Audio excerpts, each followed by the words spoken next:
We explore the fascinating world of computers and programming.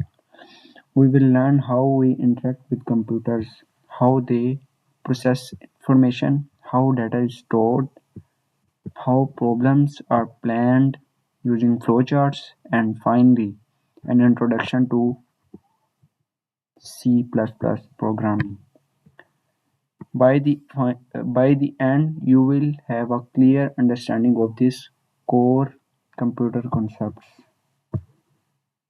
Working of the computer. Input devices. Input devices are the tools that allow user to send data or instruction to a computer. Without input devices, we would not be able to interact with the computers. Common input devices like keyboard, mouse, microphones, webcam, or touch screens. Input devices act like the senses of a computer, helping it to understand what the user wants to do. So now we discuss output devices. Output devices are used to display or present processed data to the user in a meaningful form. Common output devices are like monitor, keyboard, speakers, and projectors. Output devices are the computer's way of communicating back to us. So now we discuss Central Processing System (CPU). CPU is the brain of computer. It performs all calculations and controls all operations.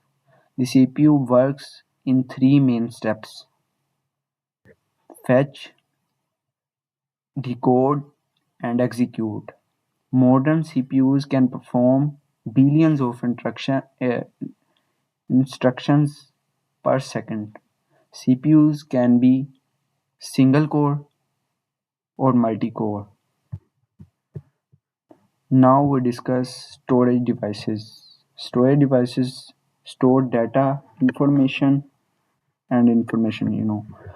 even when the computer is turned off. Primary storage devices. Primary storage. RAM store data of currently running computers. Secondary storage, also called permanent storage. HDD, hard disk drive, SSD, and USB flash drives. Now we discuss flowchart. A flowchart is a graphical representation of a process of algorithm. It uses symbols and arrows to show the flow of steps in solving a problem. Common flowchart symbols: oval like start, rectangle is a process, diamond called decision, and parallelogram input output.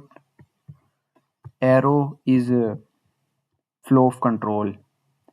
Importance of flowcharts is break complex problems into simple steps, help find logical errors before coding, improve clarity and communication, used in programming, business, education, healthcare, and engineering. Flowchart act as a roadmap for a program. Why use flowcharts? Helps plan and visualize the logic before writing code. A flowchart is like a treasure map for your program. It shows you where to start, where to go, and where the treasure, like where is solution. So now this is the final topic: Introduction to C++ programming. C++ is a powerful and widely used programming language developed in the 1980s as an extension of the C language.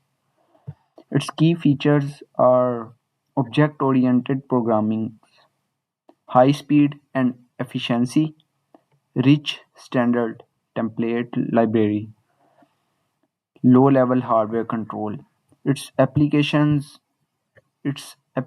are game development, operating systems, web browsers, embedded systems, and IoT and financial systems. C++ is used by major companies like Google, Microsoft, and Amazon. Why learn C++? Because it is fast and efficient, widely used in industries like gaming, finance, and other robotics and like these. Great for understanding how computers work at a deeper level. Basic structure of a C++ programming show a simple hello world program. Explain key components, include main, cout, and return. It is the first C++ program. You see,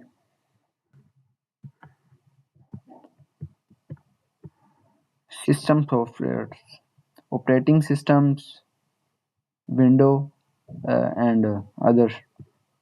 Game development in C++ is used in game engines like Unreal Engine and Unity. The popular game Fortnite was built using Unreal Engine, which is written in C++.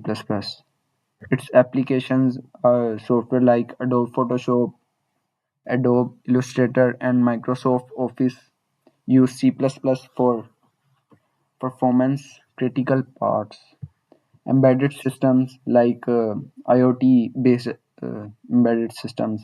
C++ is used in devices like smartwatches, cars, and other robotics devices.